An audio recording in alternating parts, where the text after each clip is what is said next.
प्रविशति हृदयेषां भक्तिसूत्रोपनद्य।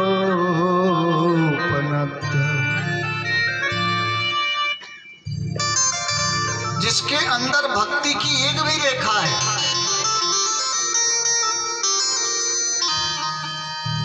तो उस व्यक्ति के लिए हरिरपि निज लोकम, भगवान अपने लोक को छोड़ करके दौड़ते हुए चले आते हैं।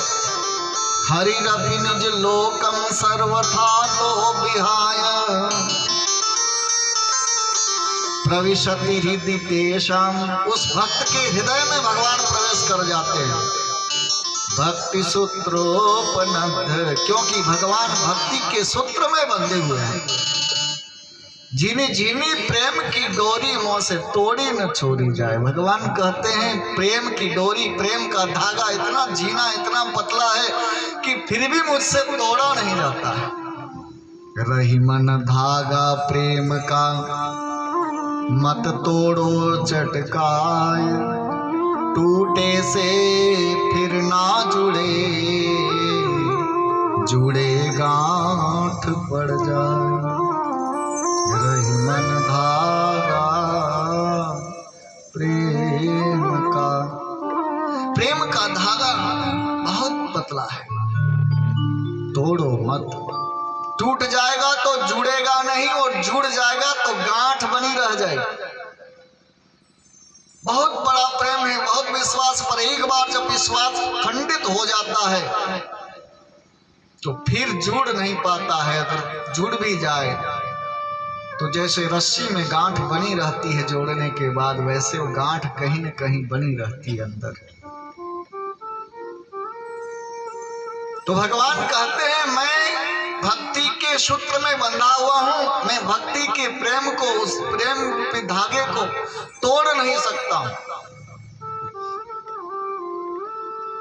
विभीषण जब भगवान श्री राम की शरण में गया, विभीषण ने कहा कि प्रभु मुझे मेरे भाई के प्रति बड़ा प्रेम है, मेरी माँ के प्रति बड़ा प्रेम है, मैं अपनी पत्नी को छोड़कर आया पर याद आती बार बार, बड़ा प्रेम है। मेरी बेटी है, बेटा है, सबके बड़ी प्रति बहुत प्रेम है, मुझे लगाव है। और उस प्रेम के धागे को मैं तोड़ नहीं पा रहा हूं प्रभु, क्या करूं? क्या तोड़ दूं? लोग कहते हैं सबसे रिश्ता नाता तोड़ दो, क्या मैं तोड़ दूं? भगवान श्री राम ने कहा इस प्रेम के धागे को तोड़ने की कोई आवश्यकता ही नहीं है तुमको, तो क्या करूं? भगवान ने कहा तोड़ो मत, जोड़ दो, सबको एक रस्सी बना लो। सबके ममता ताग बटोरी, सबके ममता ताग बटोरी, सबके ममता ताग बटोरी, सबके ममता ताग बटोरी। ममा पद मन ही बांधु पर डोरी, पद भवरे बांधे डोरी, बांध पर डोरी, बांध पर डोरी। सबकी ममता को, धागे को बटोर करके एक रस्सी बना लो। जननी यानी माँ, जनक यानी पिता, बंधु यानी भाई।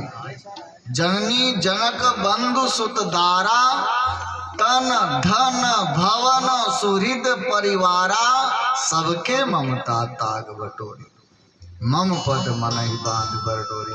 यानी भगवान श्री राम ने विभीषण से कहा किसी की ममता रूपी धागे को, उस प्रेम रूपी धागे को तोड़ो मत, तुम एक रस्सी बना लो सबकी बर करके। रस्सी बनाते हैं ना देहात में,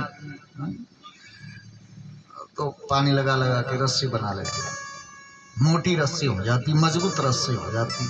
भगवान ने कहा एक रस्सी बना लो। फिर क्या करूं? भगवान कहते मम पद मन ही बांध बर डोरी, उस डोरी को, उस रस्सी को मेरे चरण में बांध दे, यानी सबकी ममता को मेरे चरणों में लगा दे।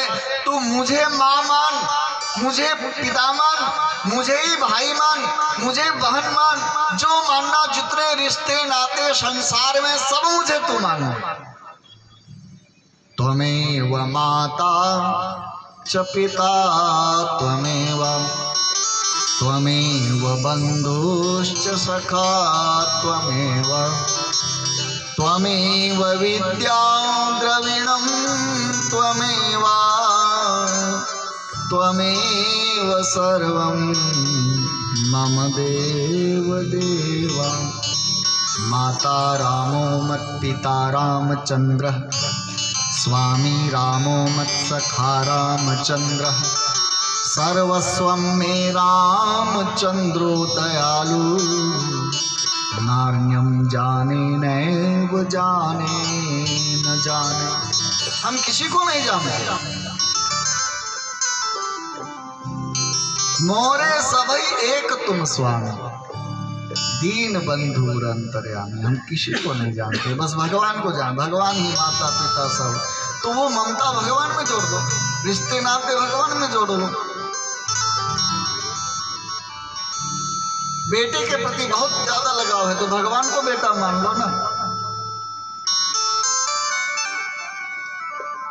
भाई के प्रति बहुत ज्यादा लगाव है तो भगवान को भाई मान लो ना। द्रौपदी ने भगवान को भाई माना कि नहीं माना? कोई सगी बहन तो थी नहीं द्रौपदी भगवान कृष्ण की, मुंह बोली तो बहन थी। उलाहना दिया है द्रौपदी ने जब चीर खींचा जा रहा था। मेरा सगा भाई होता तो दौड़ करके आता, तू तो सौतेला भाई है ना, कुछ मुंह बोला भाई है ना। अरे तेरी सगी बहन तो वो सुभद्रा है, अगर सुभद्रा पर विपत्ति आती ना तो दौड़ता हुआ चला आता। मैंने तो तुझे केवल भाई मान लिया, राखी बांध दी, और उस रिश्ते को तू क्या निभाएगा। और भगवान को दौड़ते हुए आना पड़ा।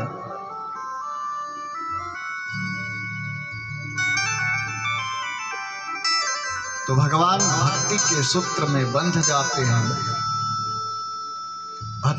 भक्ति सूत्रोपनत। इसलिए नारद जी ने वचन दिया था भक्ति को, घर घर में तुझे स्थापित कर दूंगा, गेह गेह जने जने।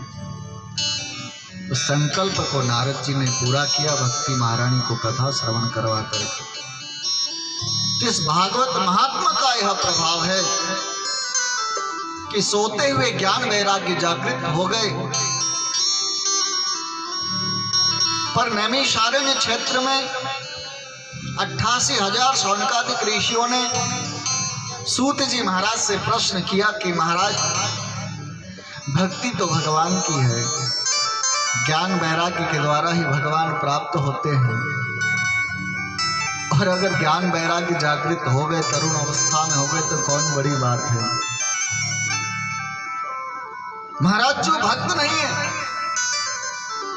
कुकर्मी है, पाखंडी है, क्रोधी है, कामी है, लोभी है, लालची है, ऐसे व्यक्ति का उद्धार हो सकता है क्या? सूत जी महाराज कहते हैं शौनकादिक ऋषियों, हो सकता है।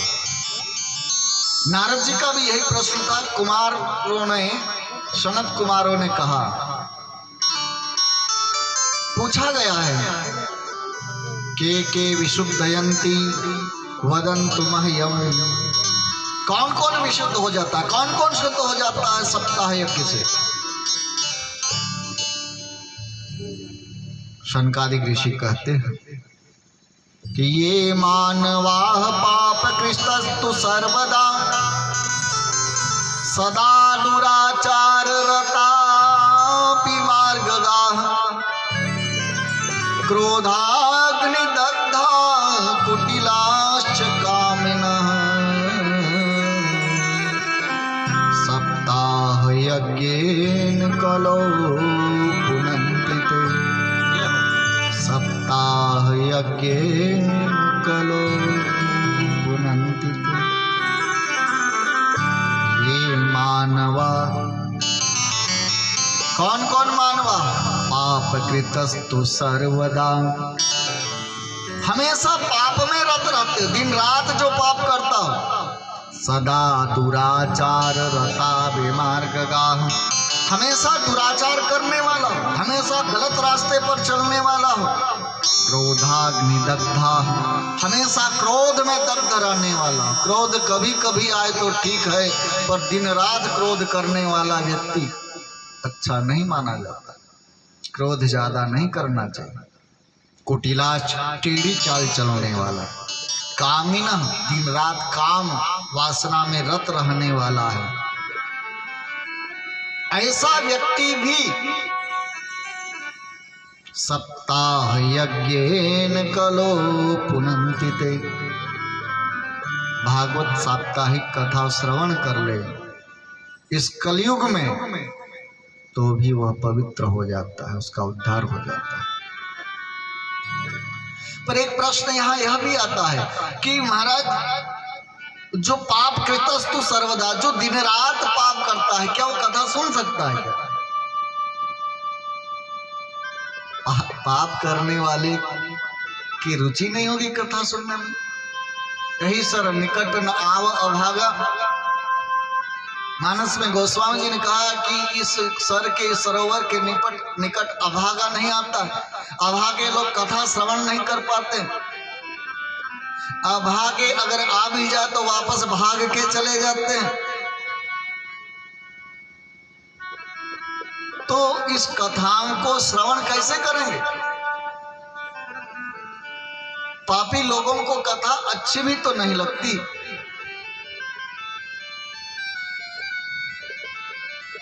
जैसे ज्वर के वेग से भूख विदा हो जाए, कहा गया है। जिसके सिर पर पाप रूपी ज्वर सवार हो जाता है तो फिर कथा अच्छी उसको नहीं लगती। जैसे बुखार आए हुए व्यक्ति को पकवान अच्छा नहीं लगता है। तो जो दुराचार में रत है, जो गलत रास्ते पर चल रहा है, जो कुटिल है, जो कामी है, जो क्रोधी है, ऐसे व्यक्ति कथा सुन सकते हैं क्या? और ऐसे व्यक्ति अगर कथा ना सुने और पाप करते करते मर जाए, दुराचार करते करते मर जाए, तो ऐसे व्यक्ति का उद्धार तो होता नहीं, वो तो भूत प्रेत ही बनेगा। और भूत प्रेत बन करके भटकता रहता है, तो उस भूत प्रेत बनकर भटकने वाले का उद्धार कैसे होगा? सनकादिक ऋषि कहते हैं कि उसका भी उद्धार भागवत कथा से ही हो जाएगा। बोलो जय श्री कृष्ण। मरने के बाद अगर प्रेतात्मा भी हो जाए तो उसका भी उद्धार श्रीमद् भागवत महापुराण की कथा श्रवण करने से हो जाता है। तो इसका कोई उदाहरण बोले? हाँ, उसका भी एक उदाहरण है। इसलिए यहाँ पर धुंधकारी की कथा आरंभ होती है इस महात्मा में।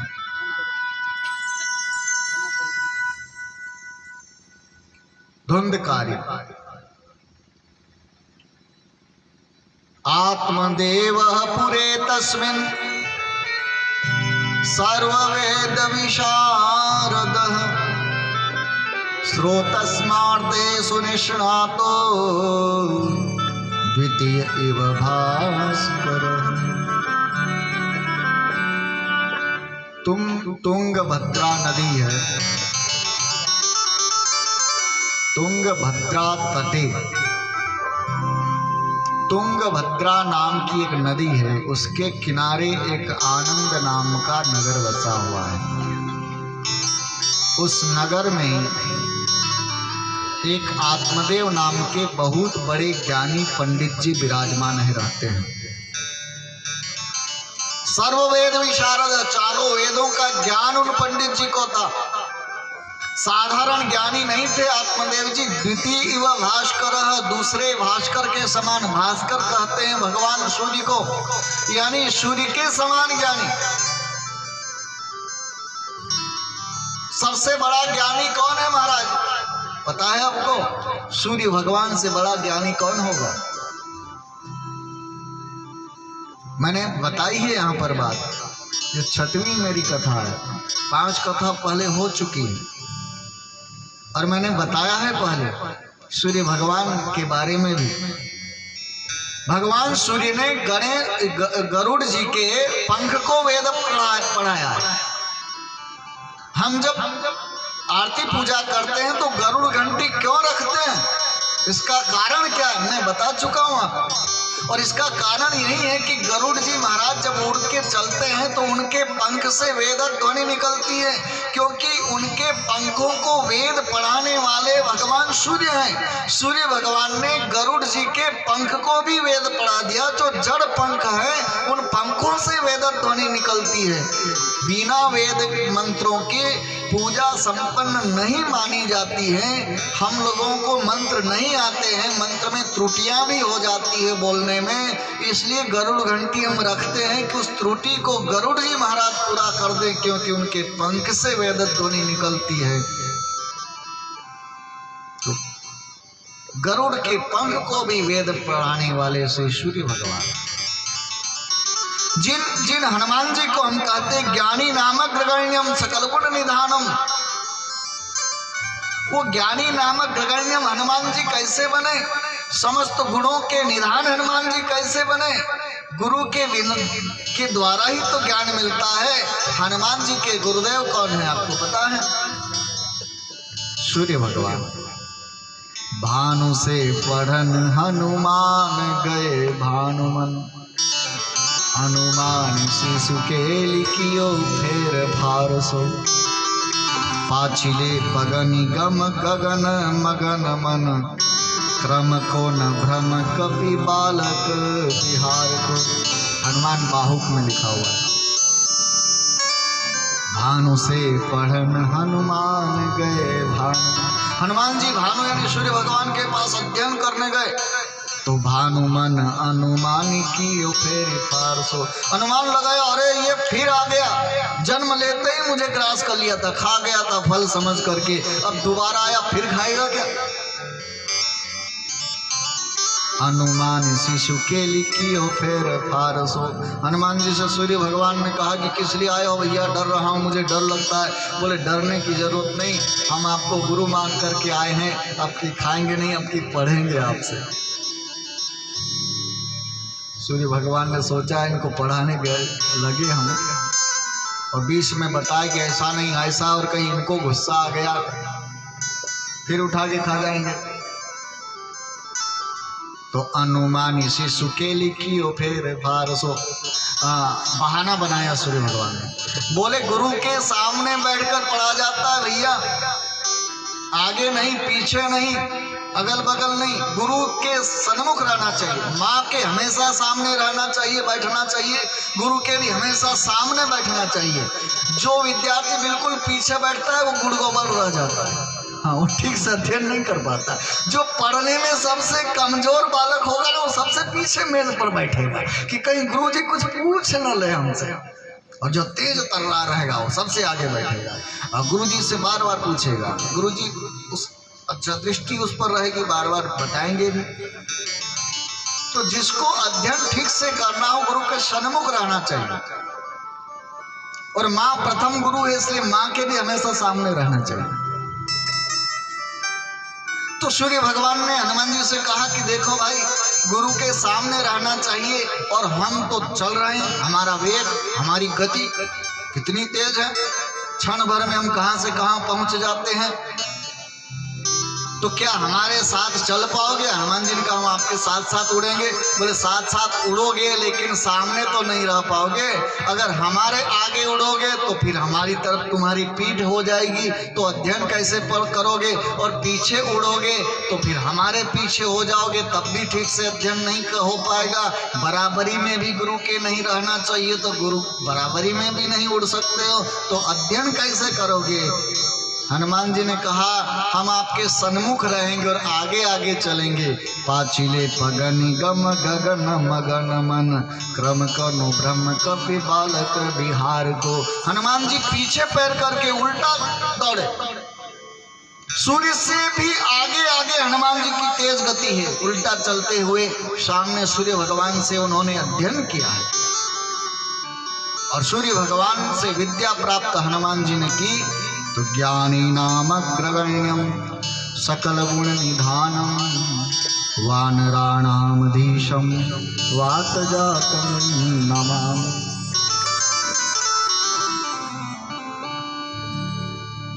तो ये जो आत्मदेव जी हैं, आत्मदेव पुरे तस्मिन् सर्ववेद विशारद श्रोतस्मार्ते सुनिष्णातो द्वितीय एव भास्कर। ऐसे ज्ञानी है, बड़ी इज्जत है, बड़े कर्मकांडी हैं, लेकिन एक कमी रह गई इन पंडित जी के यहाँ पर, पुत्र नहीं है।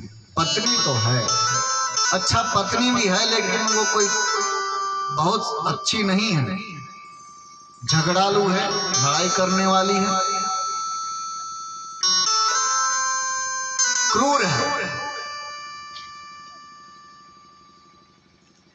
जब तक पड़ोसी से झगड़ा न करे ना, उसका भोजन नहीं पचता था। धुंधली का बोलो जय श्री कृष्ण। हाँ, लोक वार्ता क्रूरा, वो बात बतौनी भी बहुत ज्यादा बात करती थी। वैसे गृह कार्य में दक्ष थी, कृपणा यानी कंजूस भी थी, धन को बचा बचा के रखती थी। पर कलह प्रिया, उसको कलह प्रिय था।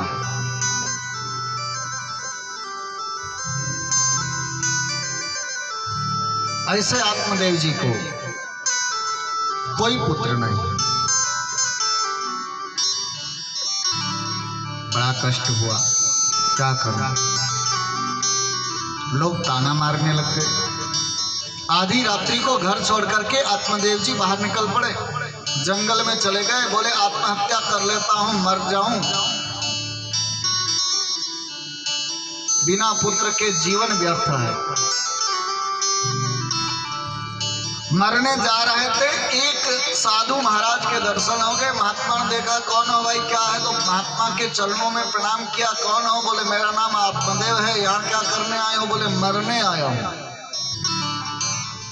अरे भाई, अच्छे खासे पंडित जी हो, ज्ञान वैराग्य सब कुछ आपके अंदर है, आप मरना क्यों चाहते हो? हम बोले महाराज मेरे पुत्र नहीं है।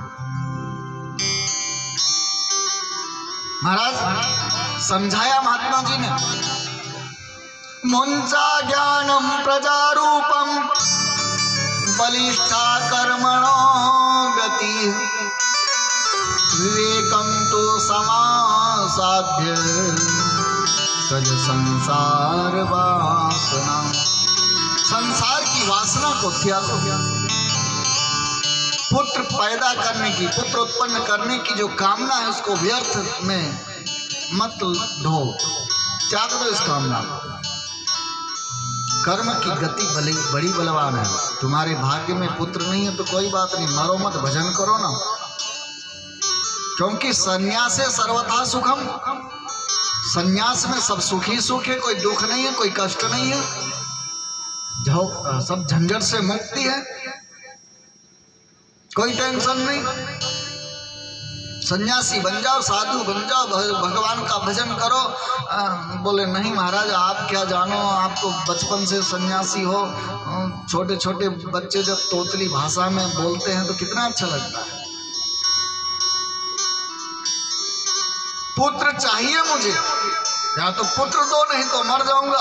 महात्मा ने हाथ देखा तो महाराज हस्त रेखा देख करके कहा, सप्त जन्मावधि तो पुत्रो नैवच नैवच। अरे एक जन्म क्या कहें, 7 जन्म तक तेरे भाग्य में कोई पुत्र ही नहीं है। बोले तब तो जल्दी मरूंगा और आपके चरणों में प्राण त्यागूंगा। महात्मा ने कहा, हे भगवान, ये आफत कहां से आ गई? अब मेरे चरणों में प्राण त्याग करेगा, ये ब्रह्म हत्या हमको न लग जाए। अरे भैया मर मत। नहीं माने, बोले नहीं पुत्र चाहिए। महात्मा ने समझा ये नहीं मानेगा, एक फल निकाल करके दे दिया, जा अपनी पत्नी को खिला देना, पुत्र हो जाए। तेरे द्वारा पुत्र तो नहीं है, लेकिन इस फल के द्वारा पुत्र हो जाएगा। ये संत की कृपा, ये संतों की करुणा। जिसके भाग्य में कर्म के अनुसार ब्रह्मा जी भाग लिखते हैं, कर्म शुभाशुभ देई विधाता, और उसके भाग्य में 7 जन्म तक पुत्र न था, लेकिन इसी जन्म में महात्मा की कृपा से फल मिला। बोले जा पुत्र हो जाए। प्रसन्न हो गए पंडित जी। दौड़ते दौड़ते घर पर आए, अपनी पत्नी को आवाज लगाई, अजी सुनती हो?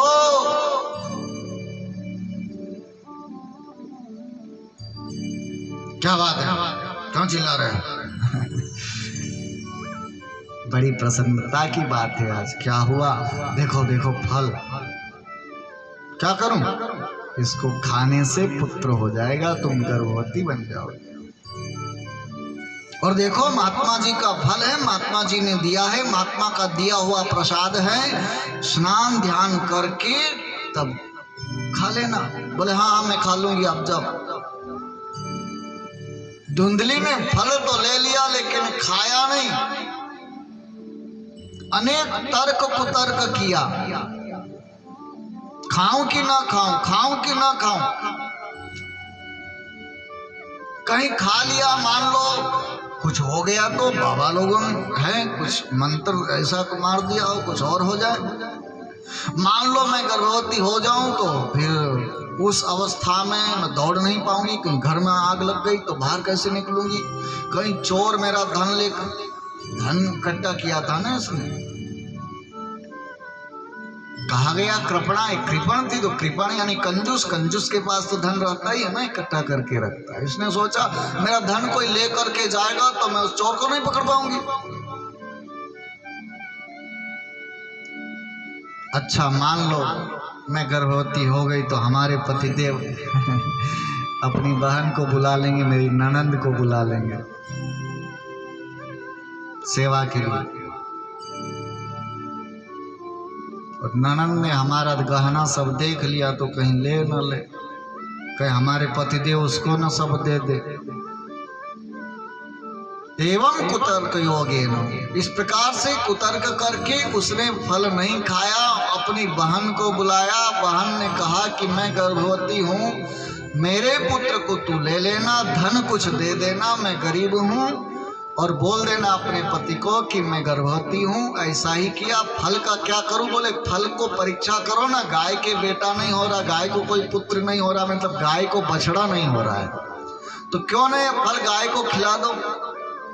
वह फल गाय को खिला दिया गया और धुंधली ने अपने पतिदेव से कह दिया कि मैं गर्भवती हूँ। अब तो आत्मदेव जी सीना फुला करके घूमने लग गए, सबसे कहते हैं सुनो सुनो, हमारे घर में भी किलकारियां गूंजने वाली हैं, हमारे घर में भी बालक का जन्म होने वाला है।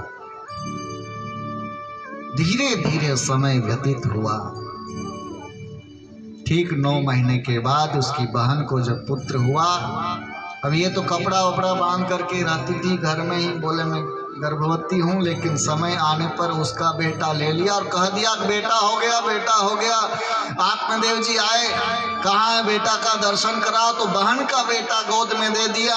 आत्मदेव जी बड़े प्रसन्न हुए, वाह वाह वाह, बेटा हो गया, हम तो धन्य हो गए, मेरा नाम आत्माराम, अब मेरे बेटे का नाम, मेरा नाम आत्मदेव है, मेरे बेटे का नाम आत्माराम रखेंगे। धुंधली ने कहा सुनो, बेटा मेरा है, मेरे नाम के अनुसार इसका नाम होगा, मेरा नाम धुंधली है तो बेटे का नाम धुंधकारी होगा। सो धुंधली ने बेटे का नाम धुंधकारी रख दिया। ठीक 3 महीने के बाद गौ माता ने भी जिस बालक को जन्म दिया पूरा मनुष्य के रूप में था, कान गाय के समान थे। आत्मदेव जी ने उनका नाम रख दिया गोकर्ण। बड़ा सुंदर था, सर्वांग सुंदरम दिव्यम निर्मलम कनक प्रभम। धीरे धीरे दोनों भाई बड़े होने लग गए। हुआ क्या कि यत्काले न तो जातो करुणो तनुयावुभो गोकर्णः पंडितो ज्ञानी धुंधकारी महाखलः।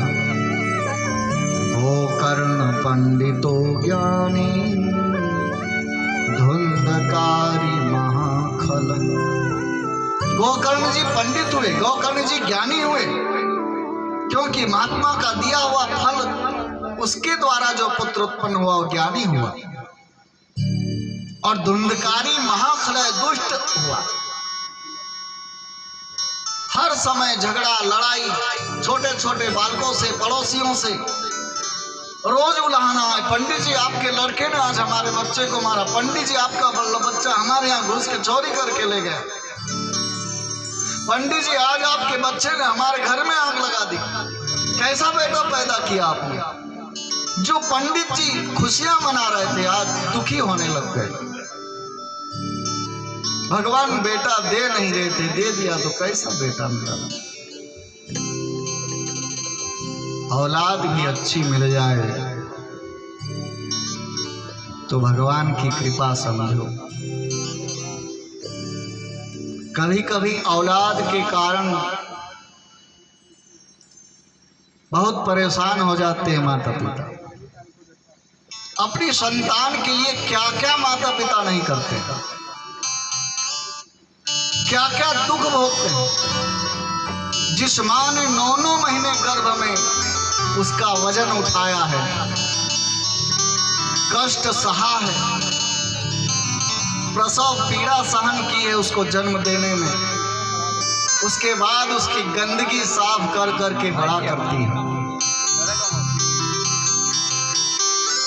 रात्रि में बेटा गंदगी कर देता है, कभी गीला कर देता है बिस्तर, इस ठंडी के दिनों में भी, तो माँ बेटे को सूखे में सुला देती, स्वयं गीले में सोती, कहीं बेटा बीमार ना हो। क्या क्या नहीं किया जाता है। औलाद के खातिर इंसान फिरता है